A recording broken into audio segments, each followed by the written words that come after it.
Hello friends, it is me. I am back with another video, and today's video, I will be talking about purpose of why we are here. Although generally, I guess it'll be sort of a short video. But next video, I'd like to give a quick update on what it will be. It will be about the different kinds of love that there are and how they come together, and it's in relation to purpose. Actually, on second thought, I'm going to include it in this video. Sorry. So let's get going.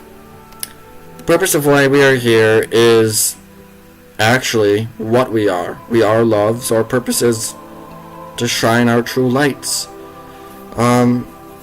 It's actually a little bit more complicated. I'm going to go into the different kinds. These are, well, I don't want to say generalizations, but there are exceptions to these, but listen close.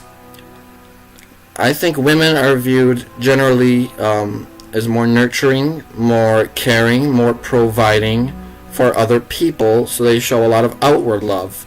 I think that's pretty evident. Sure, there can be exceptions. Women can be mostly, if not almost all, inward love, meaning love of only themselves, narcissistic, if you want to slap the term on it. Not that there's anything wrong with narcissists, but let's get to the point. The point is, women, in the general mist of it, they show a lot of outward love. Love for others, love for nature, just outward love. Now, keep in the back of your mind, there are exceptions to these. Now for men. Men should typically show a lot of inward love, a lot of love of the self, a lot of appreciation of the self. They take pride in who they are. There's nothing wrong with that. And the best thing, and so a lot of inward love about themselves and a lot of care about themselves. But the best thing is when these two come together, your inner light shines the brightest. When you show love and compassion for others, as well as love for yourself.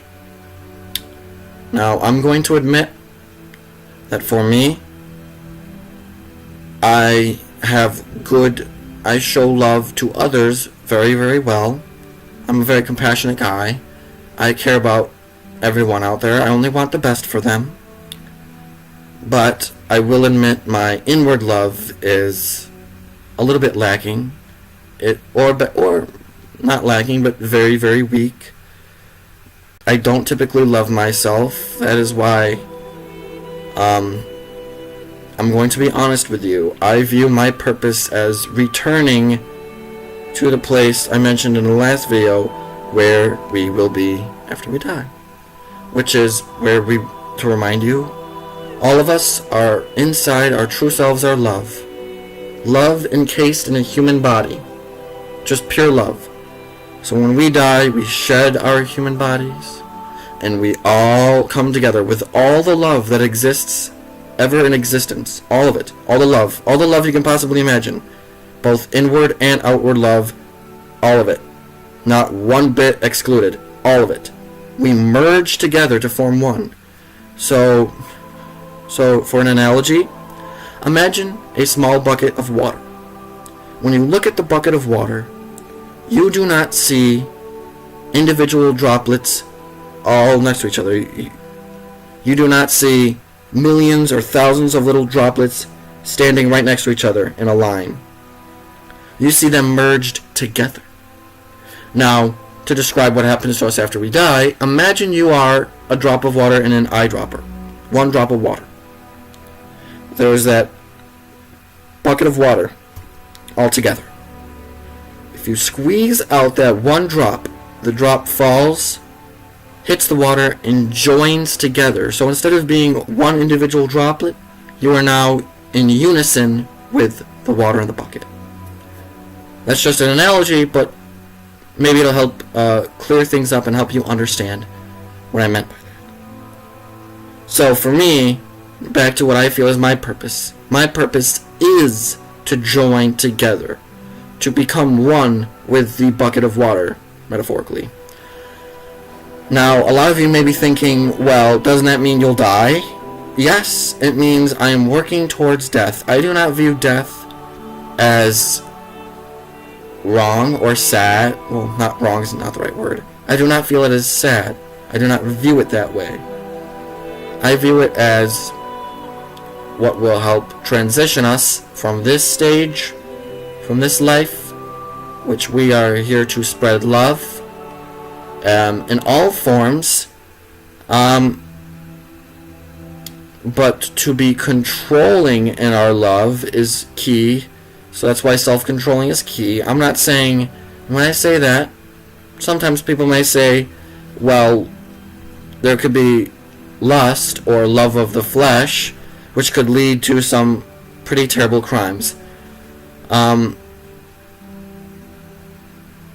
mean, love in all forms, to be controlling, to be aware of this love, to be aware, and, or better yet, I should say that's not real love. But a child is born out of love for the flesh, which is probably the weakest form. Well, I know it's the weakest and lowest form of love ever. Now, I'm not saying that this particular love is bad.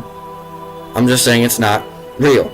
A child was born out of not genuine, compassionate love, but out of lustful love. That's a better way of putting it. Out of lustful love instead of compassionate one that comes from the heart and the soul. Anyways, so in conclusion, our purpose here is to love. To show inward love and outward love in unison. When we have mastered that, and we are really good at showing outward and inward love, and we love ourselves inwardly fully, and we can love others as best as we could in the environment and whatever, and outward love as best as we can, then we know that we have fulfilled our purpose on earth, and we can continue to show love until our dying breath, where we will be joined in unison with others. Thank you for watching. I hope I have made my point quite clear, and I hope this video was clear and understandable. Thank you for watching. I really appreciate it. And I will see you all in the next video. Peace and love to you all.